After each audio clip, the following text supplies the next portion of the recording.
வெளிக்கொண்டு வர வேண்டும் என்பதற்காக தான் பௌத்தம் அதை நிலைநிறுத்தியது.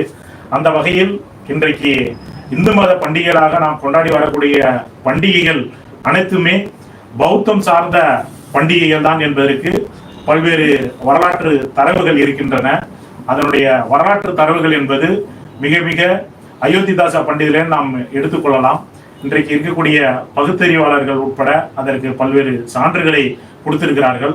நாம் பெரியாரையும் அயோத்திதாசரையும் ஒப்பிட்டு பார்த்தால் ஒரு விதத்தில் இந்த சடங்கு சம்பிரதாயங்கள் எல்லாமே பௌத்தத்திலிருந்து அயோத்திதாசர் அதை எடுத்துக்கொள்கிறார். ஆனால் பெரியார் அவர்கள் அதற்கு எதிர்ப்பு தெரிவிக்கிறார்கள். அவர் பார்வையில் அப்படிதான் இந்த நிலையை நாம் பார்க்க வேண்டும்.